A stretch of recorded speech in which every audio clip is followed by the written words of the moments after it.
Halo, saya Rizky Syaputra dari Gelombang 5, Angkatan 39, NDH 14. Kali ini saya akan memaparkan tentang analisis isu di tempat kerja saya, yaitu di Sekretariat Jenderal dan Proses Pengembangan Sumber Daya Manusia di bidang pengembangan kompetensi. Untuk profil, Sekretariat Jenderal itu bertugas membina dan memberikan dukungan administrasi kepada seluruh unsur organisasi di lingkungan kementerian. Untuk PPSDM sendiri, yaitu memiliki tugas menyelenggarakan pengembangan kompetensi aparatur di bidang perumahan dan kawasan pemukiman melalui kegiatan pendidikan, pelatihan, serta pembinaan SDM yang profesional dan berintegritas. Untuk bidang pengembangan kompetensi sendiri itu bertugas melaksanakan perumusan dan pelaksanaan kebijakan, pembinaan, serta evaluasi di bidang pengembangan kompetensi ASN, Kementerian PKP. Lalu berikutnya dilakukan identifikasi isu, ada 3 masalah. Yang pertama itu belum ada sistem untuk pemantauan peserta tugas belajar. Yang kedua belum ada sistem untuk pelatihan. Yang ketiga belum ada sistem untuk berbagi karya ilmiah. Nah, berikutnya itu yang pertama untuk belum ada sistem pemantauan untuk peserta tugas belajar. Faktanya sekarang ini adalah monitoring peserta tugas belajar itu masih melakukan melalui media WhatsApp gitu. Jadi data pengembangan studi, laporan akademik dan status administrasi semuanya belum terdokumentasi secara digitalisasi gitu. Jadi belum terstruktur. Lalu keterkaitan dengan Smart ASN yaitu karena belum tersedianya sistem bahwa menunjukkan proses pembinaan dan pengembangan pegawai di PPSDM ini belum sepenuhnya menerapkan prinsip Smart ASN yang digital, inovatif, dan akuntabel. Keterkaitan dengan manajemen ASN yaitu kondisi ini menghambat efektivitas pengawasan dan pengambilan putusan terkait pengembangan kompetensi pegawai. Penerapan sistem monitoring digital akan memperkuat tata kelola data, meningkatkan transparansi, serta mendukung penerapan merit sistem dan pengelolaan karir ASN di lingkungan Kementerian PKP.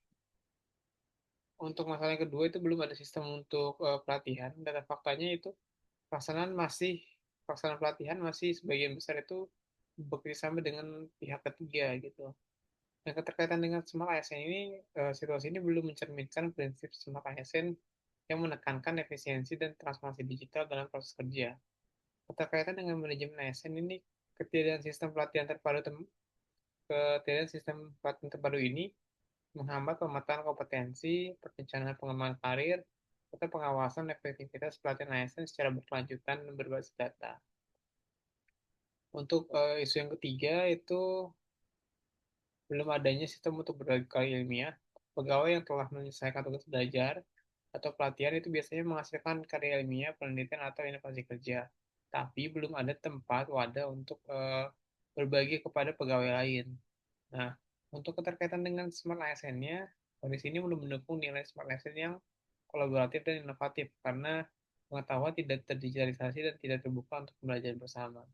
Dan keterkaitan dengan manajemen ASN itu adalah hal ini menghambat proses pembelajaran organisasi dan pengembangan kompetensi berkelanjutan berbasis pengetahuan.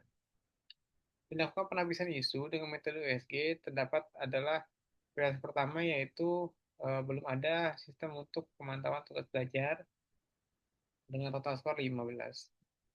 Lalu identifikasi masalahnya menggunakan metode Fishbone, yaitu dari mainnya belum ada tim khusus pengelolaan sistem monitoring tugas belajar. Lalu untuk metodenya itu tidak ada SOP untuk standar baku untuk pelaporan tugas belajar, dan mesinnya itu belum tersedia platform digital khusus untuk monitoring tugas belajar. Dan materialnya itu data peserta tugas belajar tersebar di berbagai file dan media. Jadi tidak ada basis data terpusat yang menampung riwayat akademik dan administrasi peserta. Nah, ditemukan 3 gagasan kreatif untuk isu prioritas. Yang pertama itu membangun sistem mekanik siswa untuk monitoring tugas belajar. Kedua, integrasi otomatis dengan layanan akademik perguruan tingginya. Dan ketiga itu penggunaan Google Form untuk monitoring laporan tugas belajar. Didapat gagasan kreatif yang pertama itu dengan total skor 15.